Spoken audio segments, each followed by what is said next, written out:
Okay, this is a view you won't have seen before, probably. It's the floor in my games room with my sofa just there and a 7-inch vinyl record just here. Why the hell am I showing you this? Well, it's something I've been planning to do for absolutely bloody ages and just haven't found the time. I'm going to show you my vinyl collection, my records, basically showing you what I was listening to in my teens and early 20s. This doesn't necessarily represent what I listen to these days, though some of it I still think is really good. Some of it is embarrassing. And speaking of embarrassing, the very first one, trying to get it so it's on the camera because I'm sitting in a weird position and can't necessarily see where it is. Why by Carly Simon from, what year was that? 1982.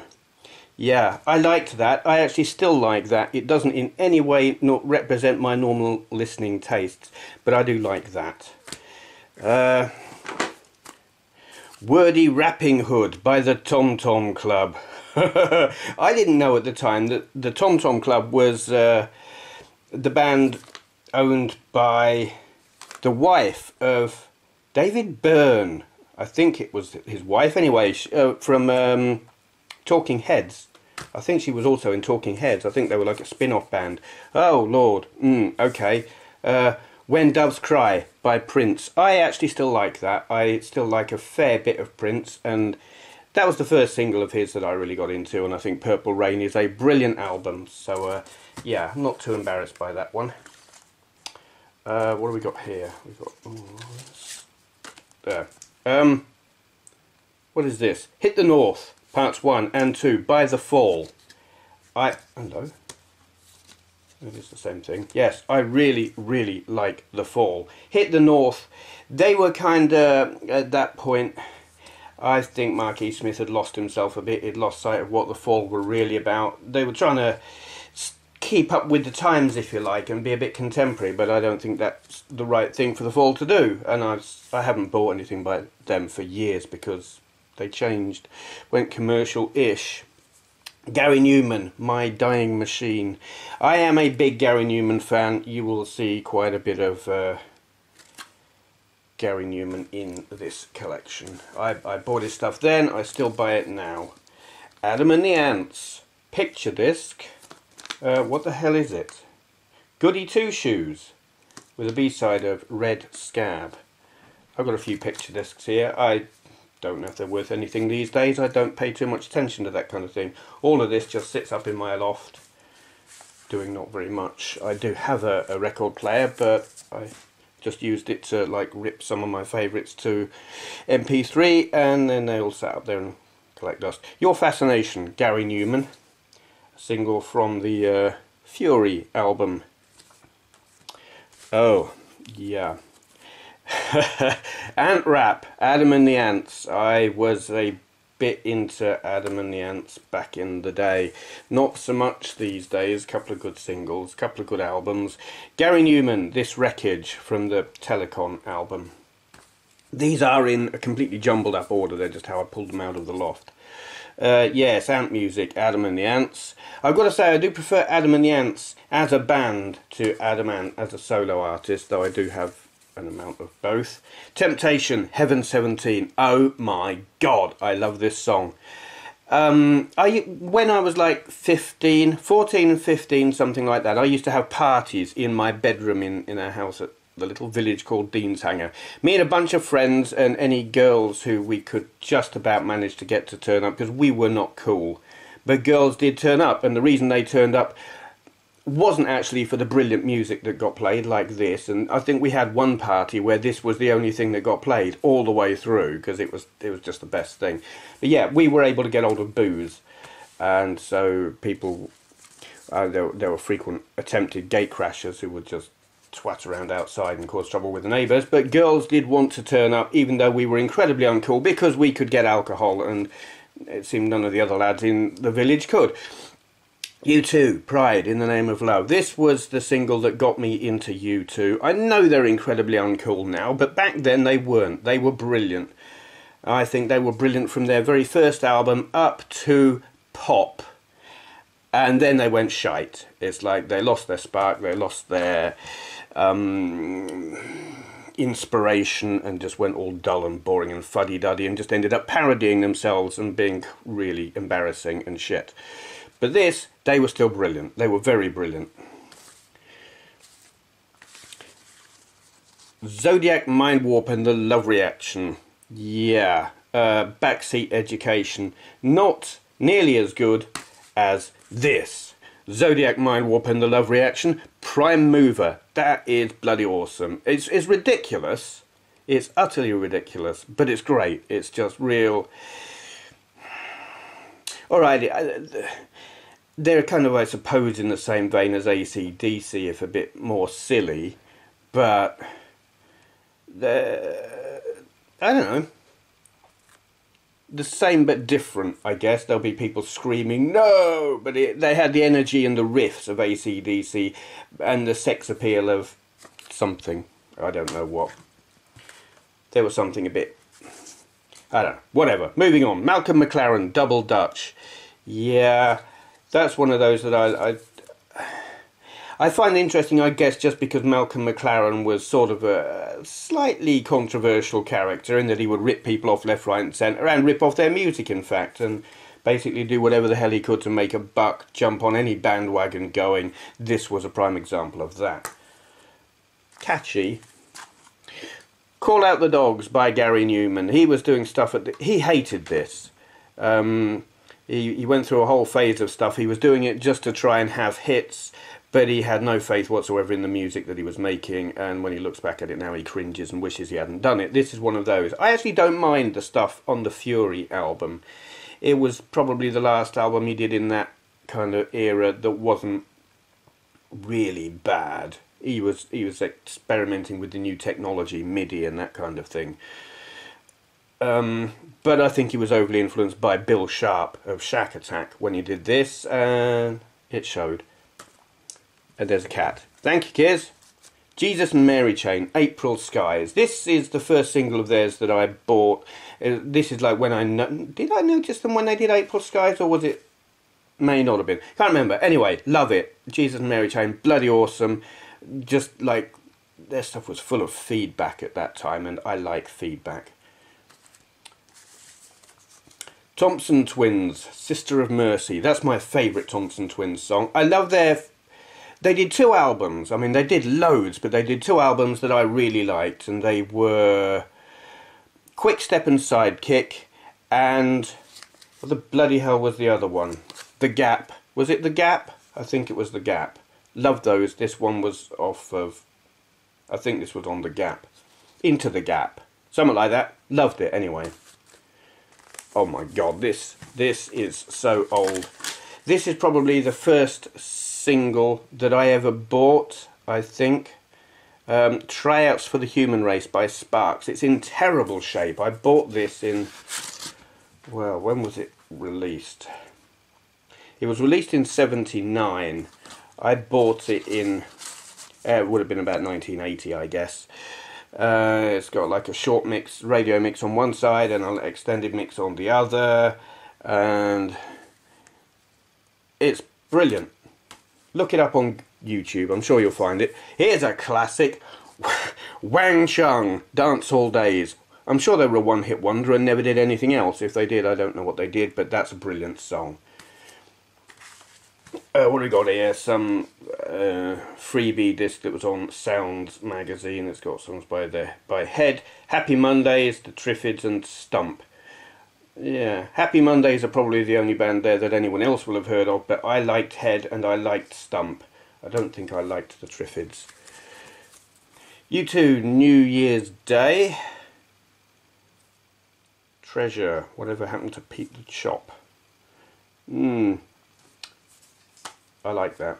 I like New Year's Day was probably the first single of theirs that I didn't get into them with that single, but it's the earliest of theirs that I remember hearing on the radio. Primal Scream, Imperial and Starfruit Surf Rider. I've got no idea what they are. I went through a phase of being into Primal Scream, and then I kind of got back out of liking them. Oh God. Adam and the Ants, Dog Eat Dog. Yeah. they were still good at that point. Eurythmics, 1984. Sex Crime. I'm not a big fan of the Eurythmics, but I like that song. Oh yes, Adam and the Ants, Kings of the Wild Frontier. Brilliant. Love the cover of this, and love the song. It's one of their best, I think. The Caterpillar by The Cure. Picture disc. Yeah. What's the other side? The Happy Man. I really like The Cure, but that actually, I think I've only got that because it's a rather funky picture disc. I don't really like The Caterpillar as a song. It was one of their most popular from that time, but I didn't like it. I found it quite lightweight. I like their miserable stuff. I like My Cure full of angst and misery and depression. Adam Ant, Apollo 9. Yeah, I got no idea what he was doing when he made this. It lost the plot, I think. But I bought it anyway because I was still a fan at that time. Oh my god, what do we got here? Doctor Who by Mankind. And I'm pretty sure Mankind isn't the guy who was on WWE Wrestling. Oh, what's his face? I've forgotten his name. Yeah. Can't remember how I came to have that. Oh my god. Yeah, okay. It gets embarrassing here. Kajagoogoo, Too Shy. I got into them shortly after Adam and the Ants. Certainly my introduction to music and bands that I was into and bought lots of was not good. Yeah, that's a bit embarrassing. Antidote to that, The Police, Don't Stand So Close to Me. That's great. Oh. This is probably a little bit rare, maybe. Adam and the Ants, the original Adam and the Ants, before Malcolm McLaren stole the band and formed Bow Wow Wow with them. This is Adam and the Ants, the original band, Xerox, with the B-side, Whippin' My Valise. It's great. This is how Adam and the Ants should have been before, well, they reformed with Marco Peroni and went all commercial and embarrassing. Brilliant stuff. Yeah, more Gary Newman. This is Love from, I've forgotten which album it was, but it wasn't great. He charted with that. I think it was one of the last singles he charted with. More Gary Newman. Yeah, Warriors. I like this sort of era. He was still, he wasn't cool at this point, but he was still selling records. And I'm not too sure about the look that he went for there with I mean, he was going for the Mad Max look, but it just looks more like embarrassing bondage. Hello, what do we got here? Oh dear. Kajagoogoo, Turn Your Back on Me. This is after Limahl had left the band and Nick Beggs took over the vocals. And he wasn't a bad vocalist. In fact, he was probably less of a twat than Limahl. But it weren't... I can't remember what the song sounds like, which says an awful lot about it. And exactly the same here. Actually, this is it's Kajagoogoo again. Hang On Now. I think this was still original. I think this still had Limahl. But it's like they did Too Shy. Everyone loved it. They did Ooh to Be Ah. Everyone was like, yeah, all right. And then they did other stuff, and no one paid any notice. And here is Ooh to Be Ah. Kajagoogoo. Yeah, okay. Oh my goodness. Hang on. Yeah, more Kajagoogoo. The Lion's Mouth. Right. This, I think, was the first single with Nick Beggs as vocalist. It was... What was the first one with him? The Big Apple. Could be. Whatever. It's pretty pants. Oh yes. Now, this, I don't know if this is worth anything. This is Young Parisians by Adam and the Ants, the original Adam and the Ants, from, I don't know, it's going to be 1970, what? 1978. Original sleeve, very tatty, but on the B-side to this, Lady, I saw a lady and she was naked. I saw a lady and she was nude, and I can't remember the rest. Wonderland, Big Country. I like Big Country. This was a great song. They just missed...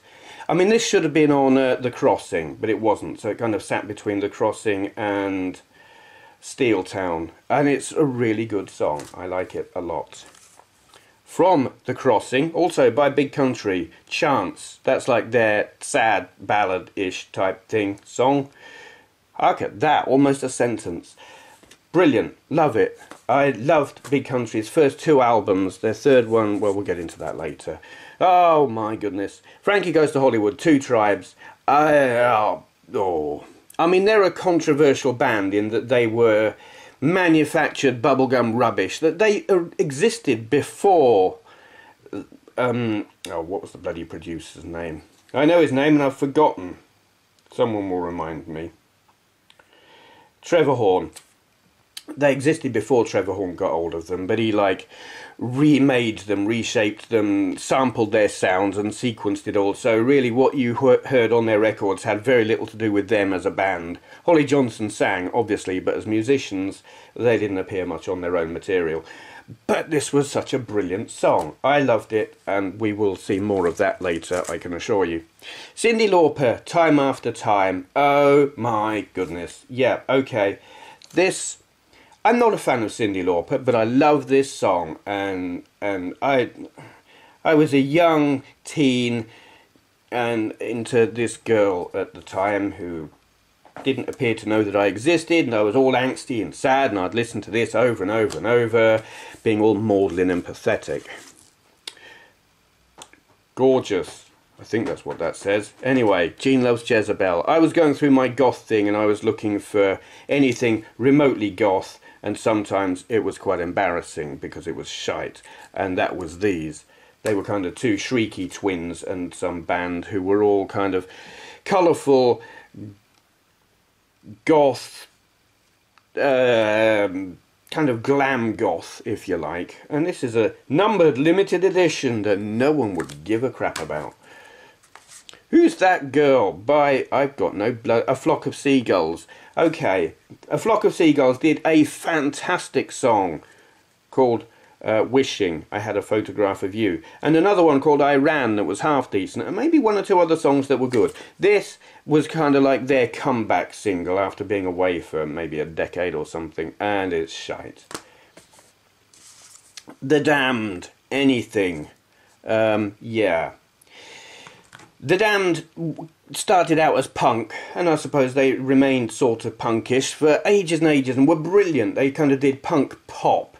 They were fantastic. They were far more accessible than the likes of the Sex Pistols, and far more fun than the likes of the overly political The Clash, and far less lumpy than the likes of... oh God, what were they who did Golden Brown? I've forgotten. But anyway, and they kind of plodded along, and they was just scraping the bottom of the barrel for ages, and then they did Phantasmagoria and had big hits with that, and then Eloise and had a massive hit with that, and then it was like, oh good Lord, what can we do to follow that up? And they did the album, I can't remember what the album was called, I've got it there, we'll come to it later, and this was like the lead single off of it, and it's shite.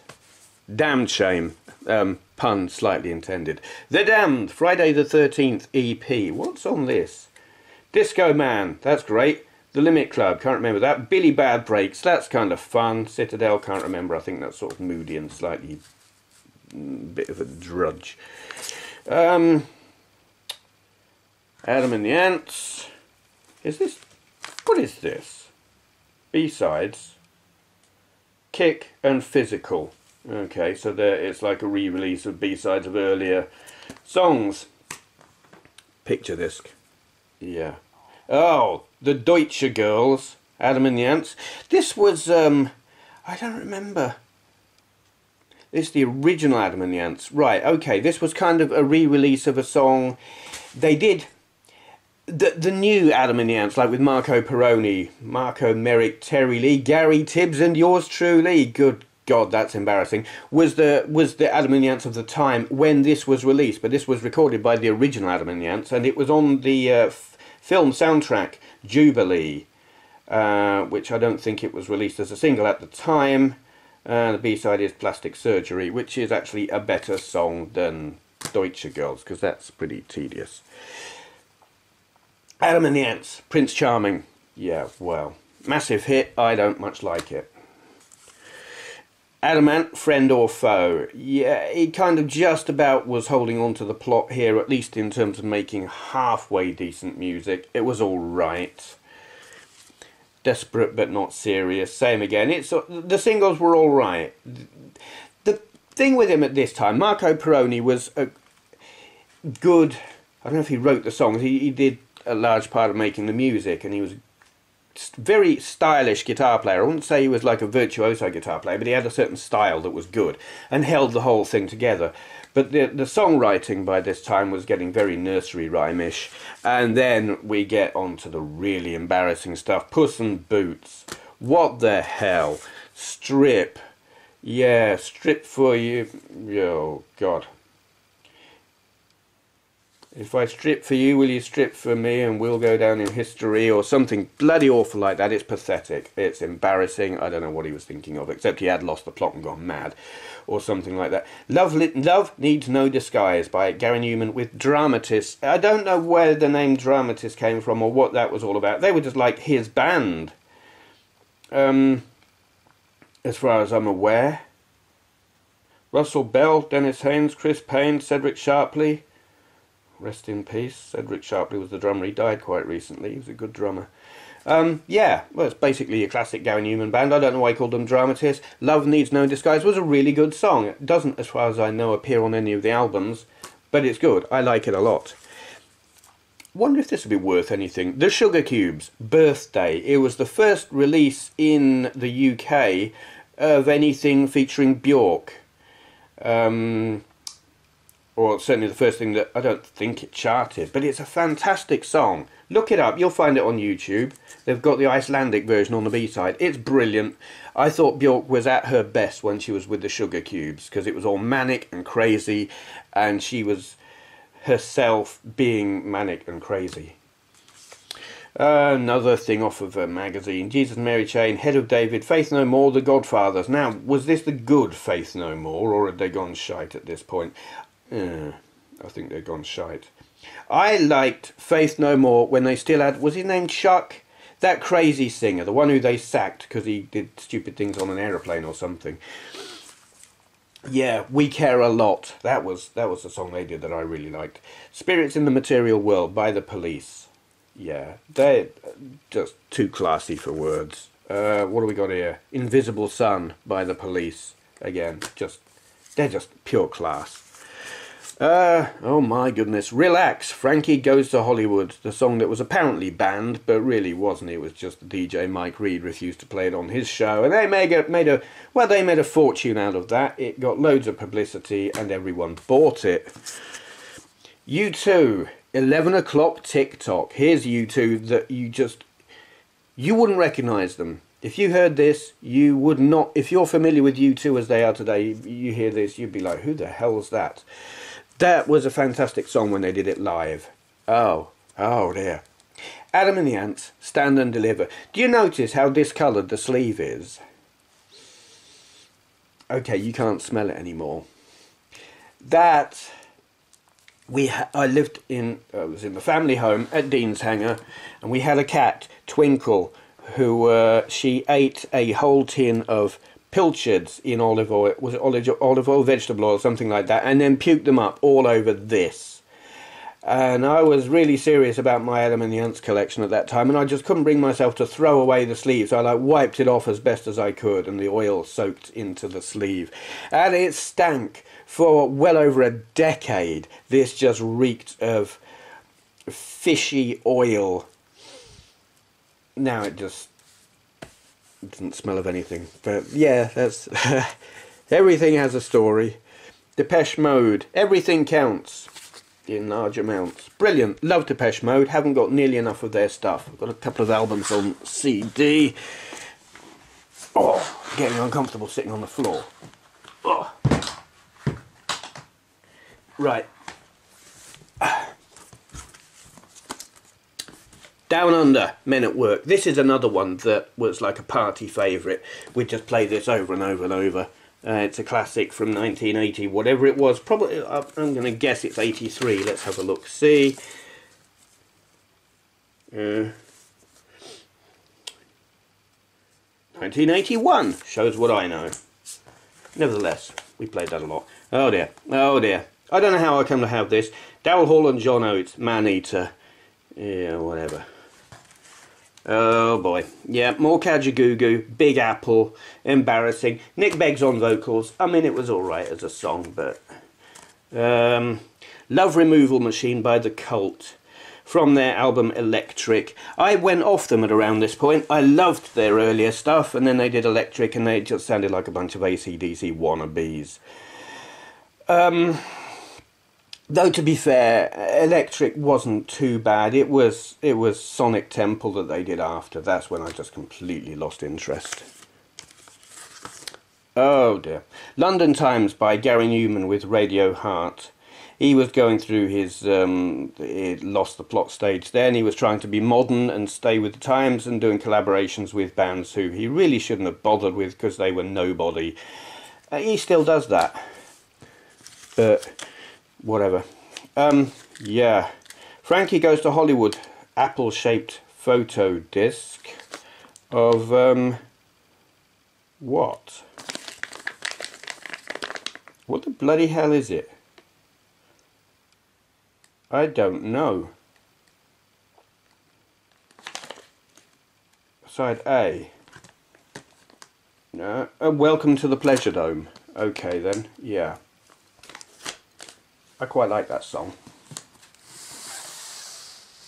On to the 12-inch singles and EPs. Slab, People Pie. It's a 12-inch single. It is kind of like industrial grunge, I guess. It's not entirely listenable, but I sort of like it. Once in a decade, maybe. Sisters of Mercy. And I do believe this is This Corrosion with Torch and Colours on the B-side, which is interesting because Torch and Colours were both... was Torch? I don't know if that was, but Colours was certainly... They're like outtakes. Well, no, they're not. They're from the album Enter the Sisters, which we'll look at later. Not Enter the Sisters, Sisterhood. We'll look at that later anyway. But This Corrosion, fantastic. Love it. Absolutely bloody awesome song. And there's old Patricia Morrison, who didn't get paid for any of her work with the, I say, band in inverted commas. It was Andrew Eldritch doing everything, and she mimed on the videos and didn't get paid. And here's a cat. Go away. The Mission, Tower of Strength. Yeah. I kind of got into The Mission because I was into the Sisters of Mercy, and then when I like kind of looked into them, I found out, hold on, they're not doing anything anymore. This was before I got into, or they'd done Floodland or whatever. Anyway, I bought a load of their stuff, and for a while I liked it until I realised, hold on, this is just naff. The guy can't write a song for toffee. It was all very embarrassing. But I was a goth who had... I just didn't know any better at the time. More, Two Tribes, 12-inch single. Frankie Goes to Hollywood. We Don't Want to Die. There. So why? How? What? I've got two of this. Why have I got two? I don't understand. I can't remember. I think this. I mean, there are two versions of, or two main versions of Two Tribes, and I think they're actually both on here. Two Tribes Annihilation and Two Tribes Surrender.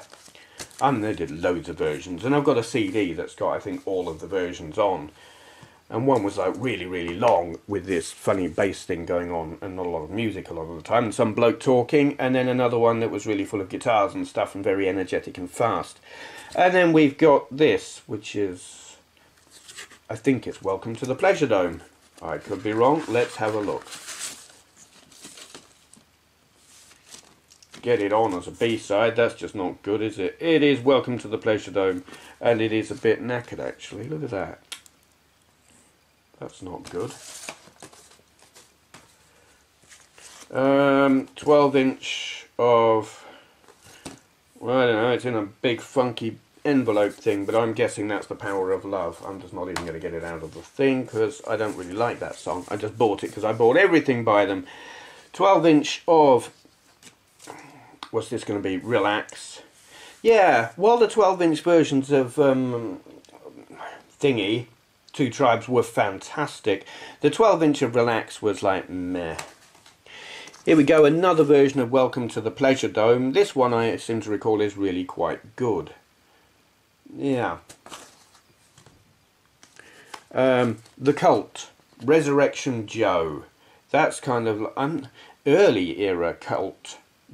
Yeah, it's kind of early when they had finished being called the Death Cult and were then just the Cult, and they did this around that time. Because they went through 3 phases, didn't they? Sudden Death Cult, the Cult. U2, ROK, EP, Fire, Johnny Swallow, 11 o'clock TikTok and the Ocean, live. Yeah, I mean, this is very rough and ready stuff, but if you're really serious about your U2, which I was at the time, then you need something like that. Your Fascination, Gary Newman, 12-inch single. Well, yeah, that was in his lost the plot kind of phase, or losing it anyway. And then after that, I Can't Stop, which was on the next album after that. Miracles. I did not like this song at all. It was from The Fury. I can't remember what her name is. Does it say on the back? Don't know. The interesting thing about this is it's on white vinyl. Has it got her name on? I've got a feeling her name's Tessa Niles, but I could be wrong. I know he did something with someone called Tessa Niles. I think that might be her, but I might be wrong. Who cares? Yeah, oh dear. Sharp and Newman, New Thing from London Town. They did a good song together called... oh, bloody hell, I've forgotten now. But this isn't it. They kind of like tried to recreate the hit that they had. And failed, because this is not good. Here we go. Love is the Slug from We've Got a Fuzzbox and We're Gonna Use It, and this is brilliant. It is just it's just fun. It's sassy, sort of pop punk nonsense, silly, not to be taken seriously at all. It was just a bunch of girls making themselves up like punks and having a laugh, and it was great.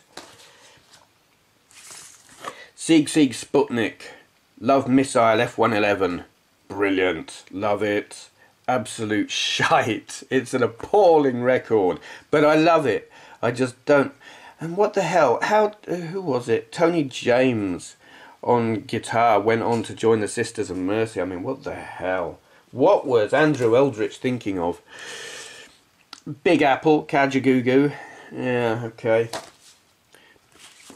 The Damned, White Rabbit. Awesome. I don't actually, not awesome for White Rabbit itself, but for the B-side, Curtain Call, which is just bloody awesome because it goes on forever. U2, Sunday Bloody Sunday, 12-inch, which in itself is alright, but the reason I've got this is for the B-side, which has got the New Year's Day. It's a remix called oh god, I can't remember how it's... I can't remember what you call it, or even who it's by. Oh, here we go, Kevorkian, yes, by Francois Kevorkian. And it's brilliant. Apparently more popular in Germany or something like that. Actually, I think this was an import. Was it an import? Who knows? Can't remember. Yeah. Paul Hardcastle, 19. No, 19. Okay, yeah, we don't need to say anything about that. The Damned, Eloise. Brilliant, awesome. It was kind of like they tried to tack it on to the end of... what is that cat doing? They had a big hit with Phantasmagoria as an album, like with The Shadow of Love and Grimly Fiendish, and then they released this, but they'd already mastered and released the album, so they kind of gave this away with the album sometimes. Bauhaus, Bela Lugosi is Dead, absolute gothic anthem. I mean, this is the national anthem for goths from the 80s. I mean, none of this goth kids today don't know shit.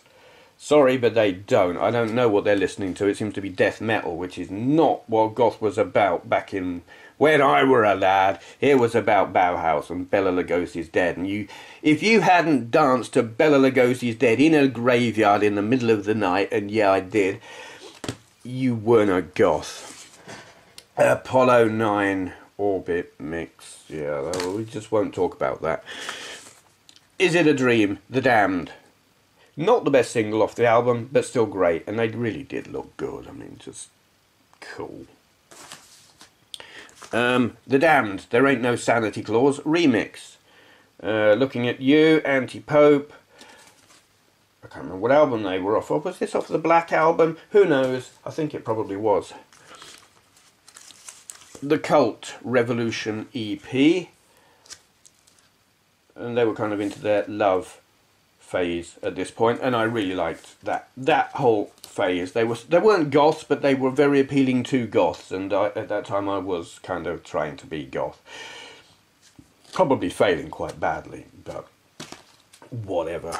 I didn't fit in with the goth crowd where I lived any more than I fitted in with any other crowd. War. What is it good for? It's got Two Tribes on it, but that's the B-side. It's the Two Tribes Carnage mix. Look at that. What's he doing with that child? Why is that? Yeah, whatever. But War was the A-side, which is interesting because that wasn't supposedly released as a single, but here it is on a picture disc 12-inch. Brilliant. Love it. More Frankie Goes to Hollywood. I can't remember what this one is. Rage Hard. Okay, they've gotten really shit and embarrassing at this point. They were trying to be glossy and slick. More Rage Hard. Yeah, piss off. Gary Newman, Berserker. This is my favourite Gary Newman era. I loved it when he was in his white and blue. It's not highly regarded either by him, I think, and Gary Newman fans in general, but I loved it. It was raw. He still had proper drums and proper violins and proper bass guitars and still had really good droning synthesizers, and it was great.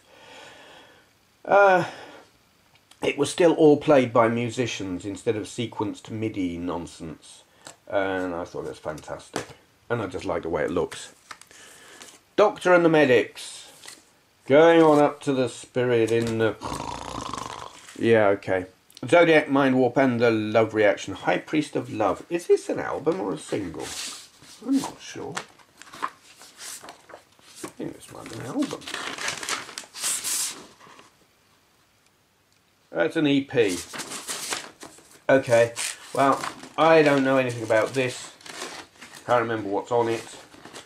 I went through a phase where I thought they were cool, just because they had one good single, so I bought a load of stuff, apparently, judging by this. Anyway, just because of the strength of that one single, but none of the other stuff was very good.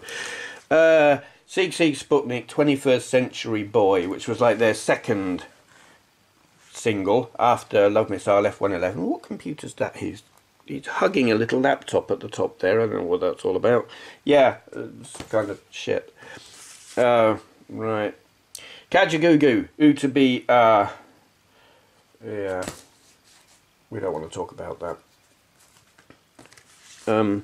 Yeah, Dire Straits, Money for Nothing, full-length version with a VCR at the bottom there. Was that a beta? Who knows? Don't care. Yeah, well, I don't need to say anything about that. Everyone knows what this is if they were around at that kind of time, because it was a massive hit. U2, Out of Control, with Stories for Boys and Boy Girl. I love Stories for Boys. I mean, Out of Control, there is a version of Out of Control that is fantastic. And then there's another that isn't. Stories for Boys is just fantastic. I love that song. And I think that's on the album Boy. Funnily enough, the stuff on the album was better than the stuff that was released on singles. Bauhaus, the singles, 81 to 83, is like their greatest hits compilation. EP, Passion of Lovers, Kick in the Eye, Spirit, Ziggy Stardust. How do you pronounce that? I call it Lager Teacher Nick, but it might not be. But that's a fantastic song. And She's in Parties. They're fantastic songs from what was a fantastic band, just the best goth band ever. Bauhaus 4 AD, another EP by them. Dark Entries, Terror Couple Kill Colonel, love that. Telegram Sam, different version of Terror Couple Kill Colonel, and Crowds. Because this is the stuff from 4 AD before they went over to Beggar's Banquet. Picture disc, interview with Pete Murphy. Oh my goodness. Picture disc, Duran Duran, The Reflex. I still actually like this song. Duran Duran are not a cool band, or they weren't for a very long time, though I think they've kind of gained in stature slightly. Gary Newman, Radio Heart, yeah. Love Gary Newman, but that's just not good. Alright, on to the albums. Billy Idol, Whiplash Smile, yeah, whatever. It had a couple of good singles on it. I liked it for a while, but I look back at it now and think, overly commercial, punk, wannabe, pop, rock, bubblegum rubbish. But there you go. The Mission, God's Own Medicine. Yeah, that was the album of theirs. I mean, it's... Don't mind me, kids.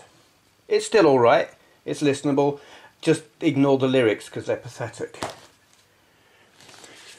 The 12-inch album by Howard Jones. It's like greatest hits of his first two albums. Always Asking Questions. New song, What Is Love? Love that song. Like to Get to Know You Well. Pearl in the Shell. Total Conditioning. I've seen him live twice and he's fantastic. He's a bit of a pillock. When he pulled over his own keyboard at the last concert I saw him at and broke it. That was embarrassing. Dream Into Action, Howard Jones. Yeah, did some good singles on that. And then his best. I mean, this is just as good as it got with him. His first album, Humans Live. What Is Love? Pearl in the Shell. Hide and Seek. New song. It's brilliant. The Cult, Electric. Yeah. I thought they were just going... I didn't like the direction they were going in. They were losing their kind of spiritually gothy, hippie kind of thing and going American rock. And I'm just not... Americana isn't my thing at all. And it all seemed a bit silly to me. So I started going off them then. This, on the other hand, Love by The Cult, is epic. Is magnificent. That's just a tour de force of an album, and I love it. Dreamtime by The Cult, that was the one that came before Love, and is also a brilliant album. It's less direct than Love. It tells more of a story or something. It's not quite as easy or instantly gratifying, but in some ways that makes it better. And then you've got Southern Death Cult, which I don't know how many... I mean, Ian Astbury's in there, but I don't know if any of the other members of like the later band are in there. I don't know if Thingy Duff... No, Billy Duffy, or... It's just Ian Astbury and some other guys. But it's great. It's a good album. It's got a fantastic song on there called Moya, which I love. It's just brilliant.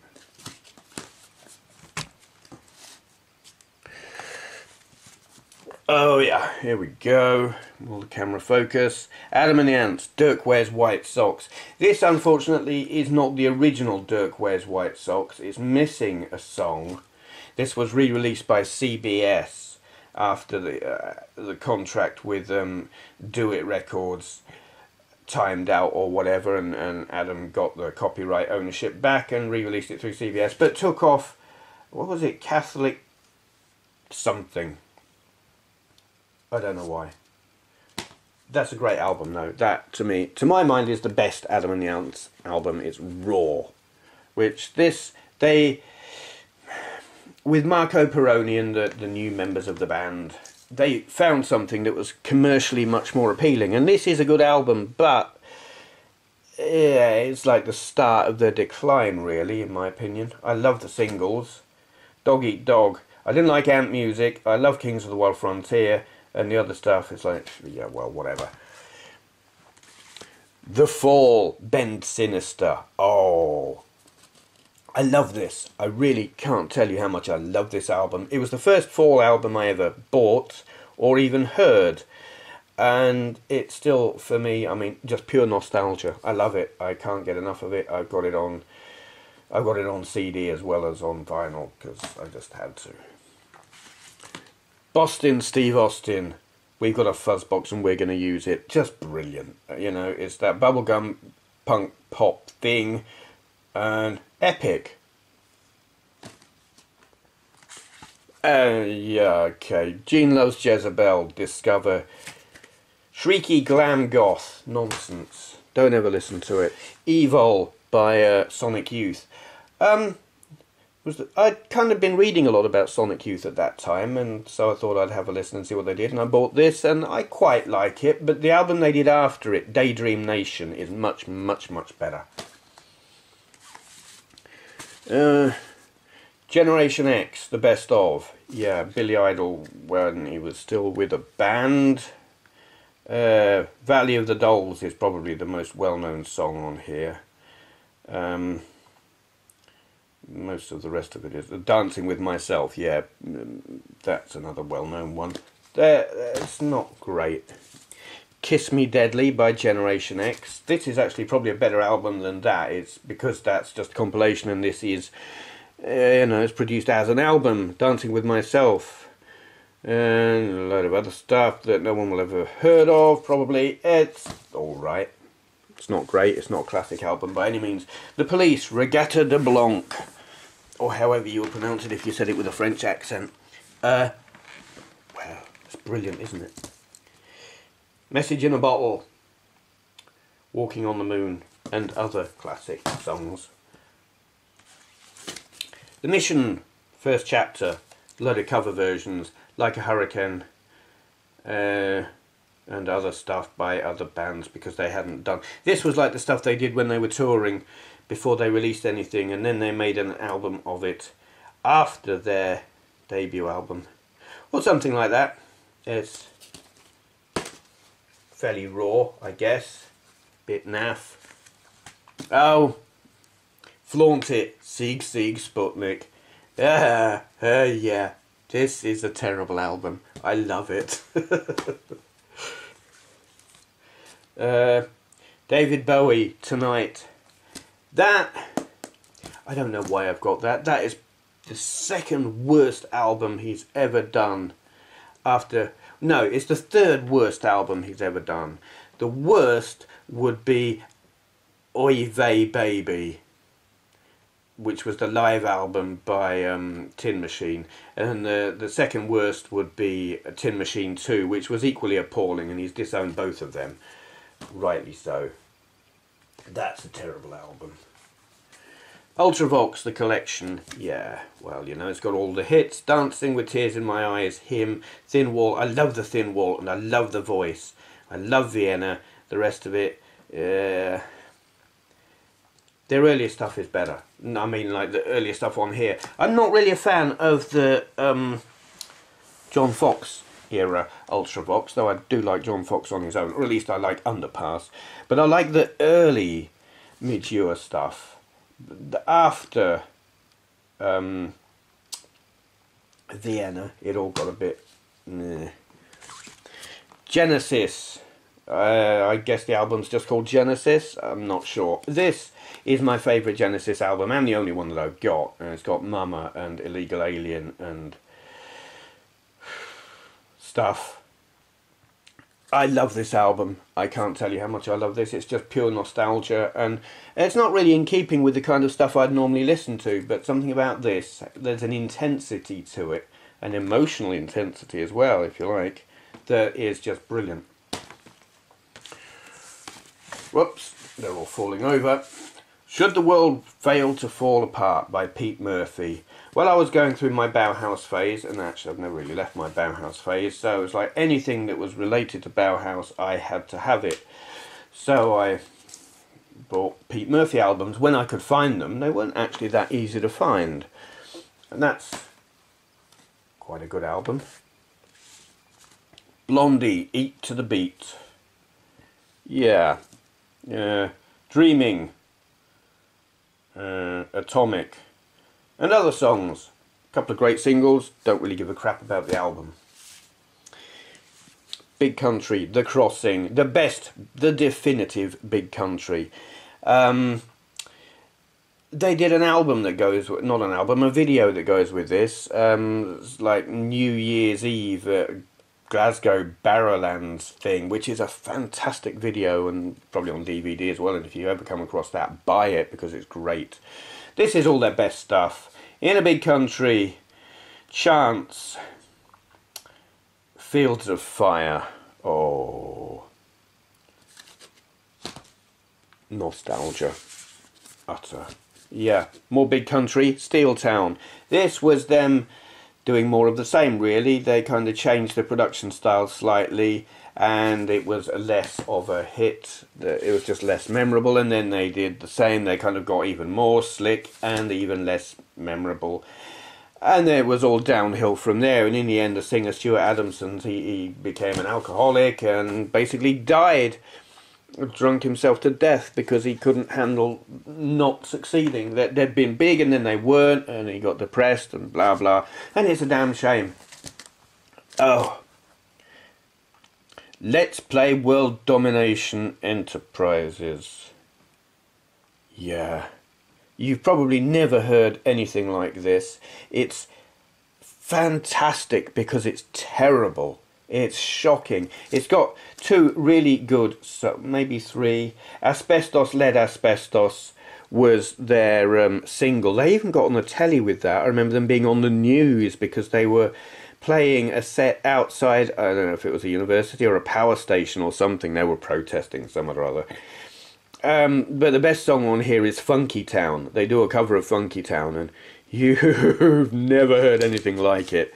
Google it, see if you can find it. I don't know if it's on YouTube or something, but it's fantastic because it's terrible. Welcome to the Pleasure Dome. Frankie Goes to Hollywood. Yeah, well, you know. It's a double album. What the bloody hell. So they did like 2 or 3 original songs and a massive covers. Why would you make a double album full of covers? Second-rate songs when the band isn't even playing their own instruments. And I fell for it. And I had still fallen for it when I bought this, which was their second album, Liverpool, which is a great big steaming pile of shit. Skinny Puppy, Cleanse, Fold and Manipulate. This is bloody awesome.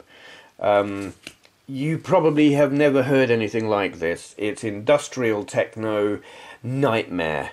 It's just music for modern horror films. It's epic. I love it.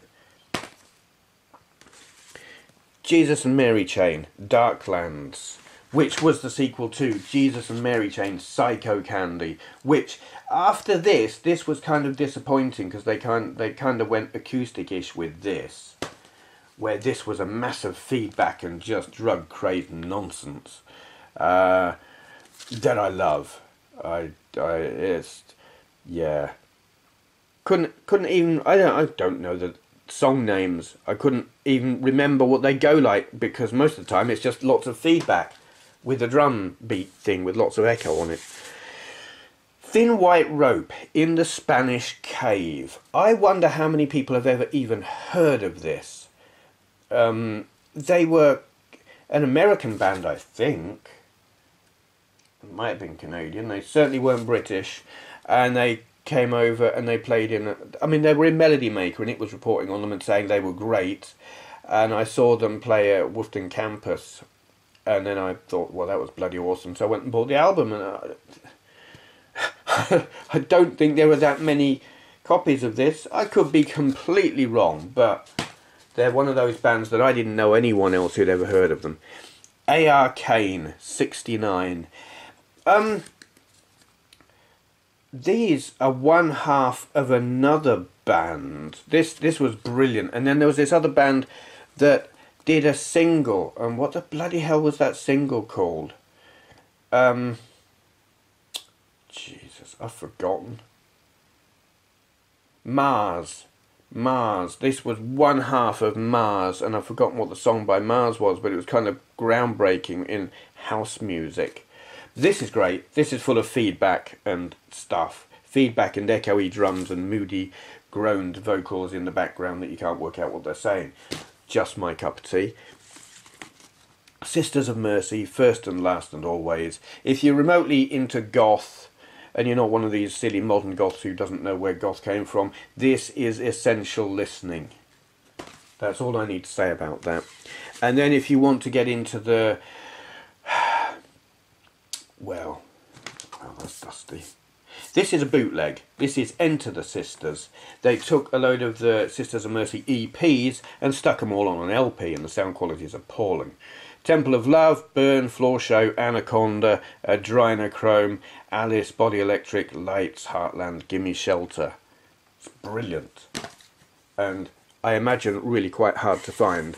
And then you've got The Sisterhood Gift, which was Andrew Eldritch's ploy to stop the Mission, Wayne Hussey and co. from using the Sisterhood as the name of their band, because that was the name of the unofficial Sisters of Mercy fan club. Big hoo-ha, Sisters of Mercy split up, and you know, they're just fighting with each other. Brilliant album. Eldritch doesn't feature on the vocals at all. There's some bloke talking about the specifications of an AK-47. Jihad, Colours, Giving Ground, Finland Red, Egypt White, Rain from Heaven. It's brilliant. It's kind of industrial-ish, before industrial was a thing. I love it. U2, October. In early U2 terms, I'm not really a fan of this. It was kind of sterile and inert, and I guess the difficult second album. U2, Wide Awake in America. Not exactly, it was a mini album.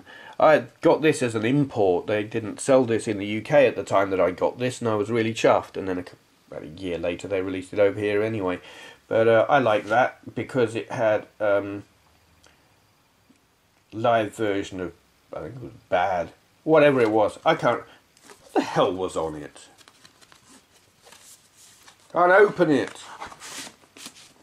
That didn't help.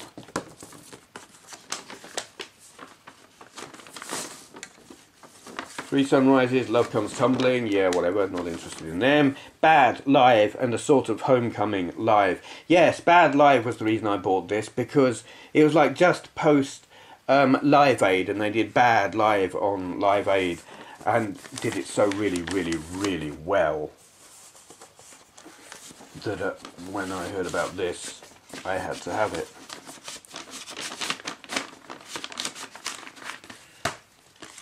U2 Live Under a Blood Red Sky. The Under a Blood Red Sky video, which I also have, this is like the edited soundtrack of that video, and it's just epic. It's like War, the War Tour, live. This to me is U2 at their best. You know, they were still naive, I guess, and very political, but he wasn't. Bono wasn't such a complete bloody twat like he is today.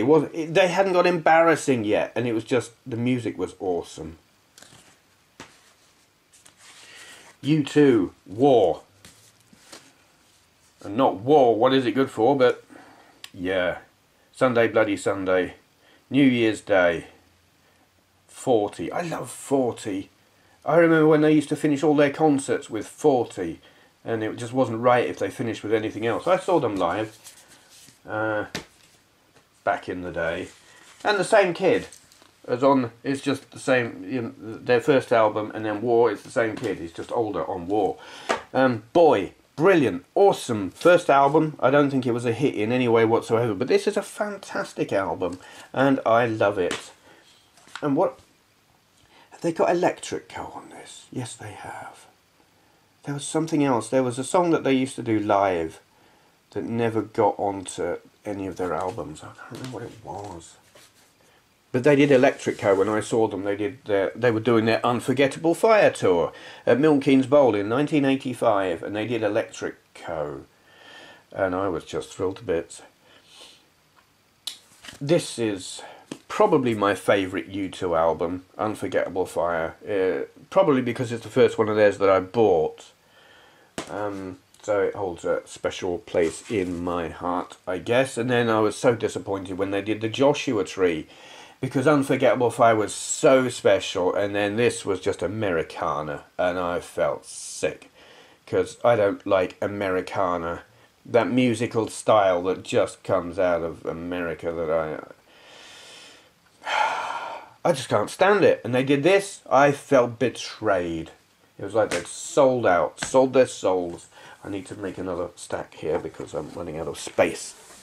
Okay, Susie and the Banshees, Through the Looking Glass. This was, it's an album full of cover versions. Again, quite often I got into bands at this kind of era. I'd buy an album and it would be the album that I considered to be their very best, like I'd got Tinderbox, and then they did this and I felt betrayed. It was like, I don't want to hear a bundle of cover versions. Hear one of my favourite bands playing other people's stuff. I felt very let down. Susie and the Banshees, Join Hands. Was this their second single album, I think, after the Scream? And it wasn't very good. The Scream, on the other hand, is really, really, really good. It's their first album, and they showed a level of musicianship, like naive, kind of very raw. They weren't accomplished musicians. She wasn't an accomplished singer at that point, and they were just doing what they could and working around their limitations. And that made for a really interesting album. This is my favourite Susie album, by a long shot, and it was the first one I bought by them, Tinderbox. Cities in Dust and Candyman. Cities in Dust is just such an awesome, awesome single. I love it. And 92 Degrees is just raw. This is just epic. I love that album. Susie and the Banshees, Hyena. I don't really remember much about this. I think it's one of the... It's got swimming horses, and I do love Swimming Horses. That's one of my favourite Susie songs. The rest of it I just don't really remember that much. I haven't played it an awful lot recently. Bauhaus, Burning from the Inside. Was this their last album? It's certainly their best album cover. They did brilliant album covers. This one, if I'm not mistaken, Pete Murphy had very little to do with. He was ill, so Daniel Ash did most of the vocals, and then they split up. I think it was that one. The Sky's Gone Out, Bauhaus. Can't really even remember what's on that. More Bauhaus, 79 to 83. Double album, compilation, greatest hits. If you're only ever going to buy one Bauhaus album, make it this one, because it's got all of the really, really good stuff. Press the eject and give me the tape. Bauhaus, that's their live album, and it's got the best version, and in fact the one that you'll hear most often, of Bela Lugosi's Dead. The studio version of Bela Lugosi's Dead is just like, yeah, whatever. But they did it live so really, really well that that became the default version if anyone was ever going to play the song. Bauhaus. What the hell is this one called? I don't remember. Mask. Okay. Yeah. What's on that? Hair of the Dog, Passion of Lovers, Lilies and Remains, Hollow Hills, Kick in the Eye. La la la la la. Yeah. Standard Bauhaus. It's kind of like what you would expect to hear if you were playing Bauhaus and weren't just looking for the hits. Tones on Tail. This was... Bauhaus had split and they were kind of splitting into two bands, or then three. Who the hell was on this? Was it Daniel Ash and David J, or was it... can't remember who was on it. But it was like parts of Bauhaus. I can't remember who exactly. Dali's Car, I would say, yes. Pete Murphy and Mick Karn. Pete Murphy of Bauhaus, Mick Karn of Japan. They did this collaboration, and it's great. It's really, really great. The late, great Mick Karn, he died not very long ago, which is very sad. Pancreatic cancer, I think. This is just a really weird album, because you take Pete Murphy, who's just a bit of a weirdo anyway, and then Mick Karn's really weird, wobbly, fretless bass thing that he used to do, and it makes something really special. Love and Rockets, this was like Bauhaus without Pete Murphy. This was the whole band, if you like, without Pete Murphy, and they were probably more successful in America than Bauhaus were. Seventh Dream of Teenage Heaven. Express, and Earth, Sun, Moon. I kept buying these, but I've got to say I'm not a fan of Love and Rockets. I kept wanting to like them, and every time they'd release an album I'd buy it, and I felt disappointed every time, because really I just wanted Bauhaus, and they weren't. Toya, the Changeling. Oh, I just so like Toya. Yeah, I've got a whole load of her stuff here. I can't even go on about these. It's just Toya, isn't it? What's this one called? Love is the Law. Minx. No. This was not good. I think maybe she had she met Robert Fripp at this point. She was straight. She's getting slick. It was slick production values, slick songwriting, trying to be professional, and I just went off it all by then, which was a real shame, because what I liked was this good, proper, stomping, ridiculous Toya, warrior rock epic.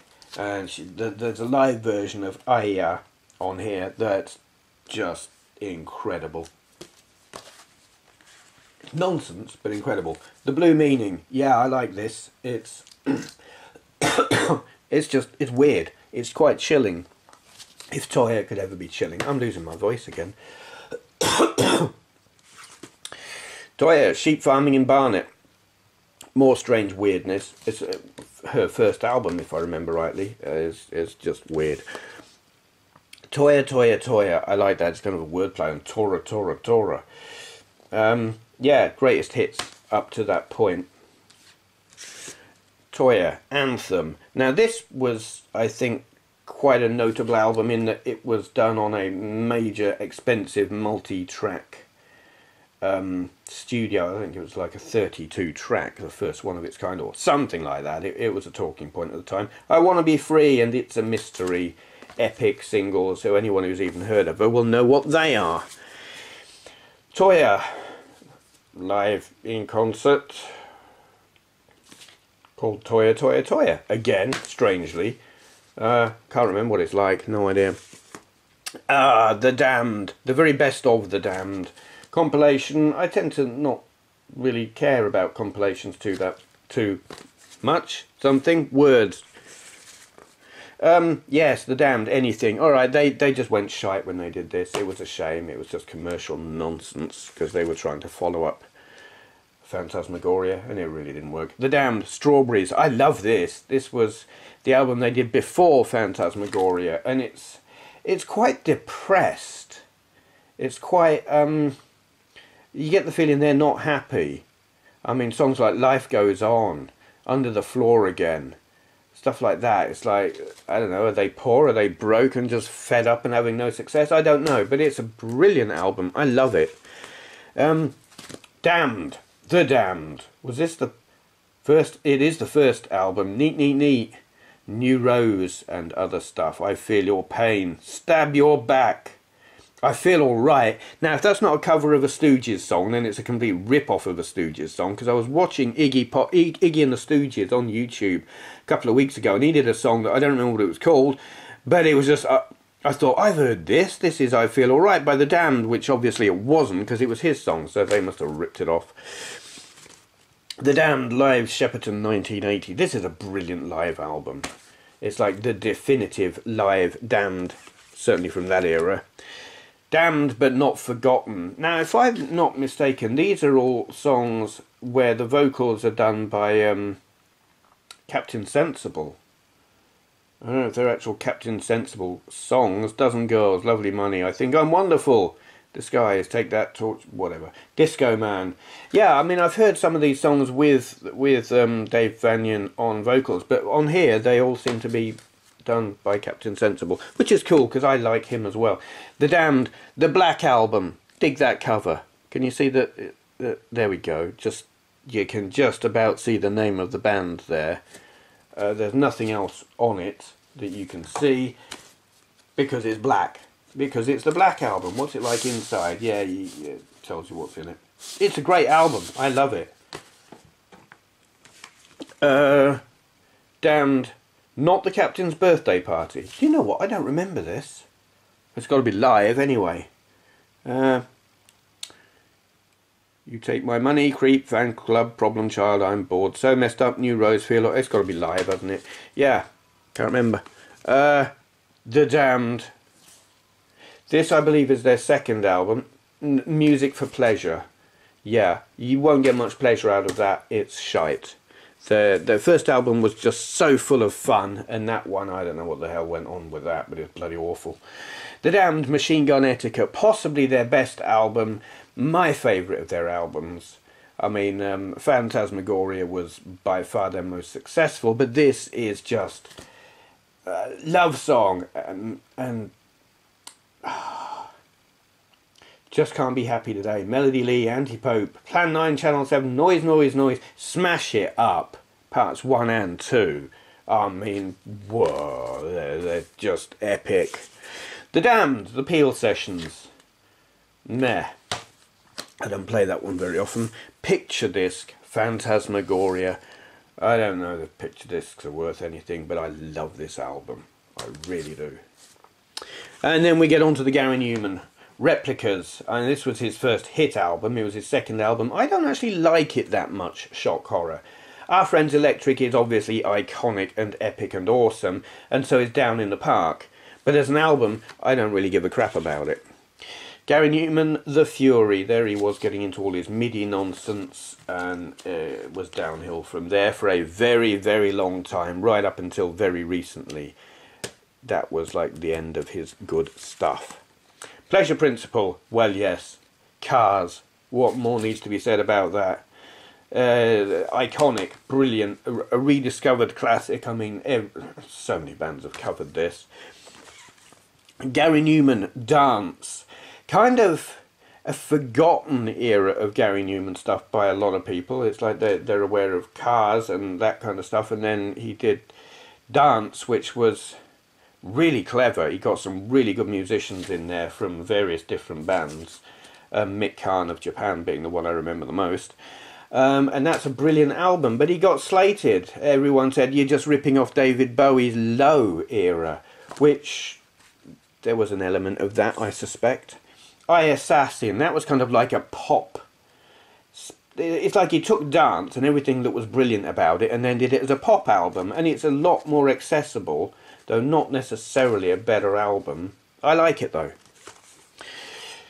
New Man Newman, this was the first Gary Newman compilation. It's got all the singles, Our Friends Electric, Cars, We're Glass, Complex, Me I Disconnect From You, Down in the Park, I Die You. I love I Die You Die and We're Glass. They're kind of like forgotten greats.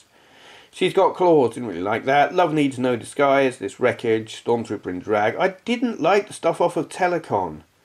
We Take Mystery to Bed, Music for Chameleons, White Boys and Heroes. Telecon was so dry. The Pleasure Principle. Wait, what was I looking at a minute ago? The Pleasure Principle. I didn't know I'd got two. How'd that happen? Warriors. Love it. Sister Surprise. Epic. Looked kind of weird. Telecon. Yeah. I don't like this. Although I do like Remember I Was Vapor. And I do like the Joy Circuit, but largely I'm not into that album too much. Berserker, Berserker the single, Cold Warning, oh my god, and The Hunter, just the drums, there's such fantastic drums on this. And then there was like a live album of that too, and the video, I've got the VHS of this as well, White Noise. Big double album, loads of brilliant stuff on that, and it's good. I mean, I don't largely listen to live albums that much, I don't care too much, but that's a good one. Gary Newman, Tubeway Army, The Plan, 1978. This was like a load of demos before he'd got a record deal. He was doing demos, and then later on, when he got a record contract, he put them all together much, much later and made this. And then he did some other stuff like in the same vein. Tubeway Army, 1978, Volume 1, and then you've got 78, 79, Volume 2, and then 78, 79, Volume 3. They were all stuck together like outtakes, unreleased stuff, and he made EPs of them.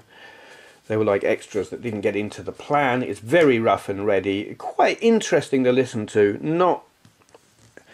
It's not especially pleasurable listening, but it's quite interesting. And then there was his first album, Tubeway Army, featuring Gary Newman. I always love that logo. Yeah, this is actually a really good album, though I find The Plan actually a better listen, because it's something warmer about the sound on The Plan.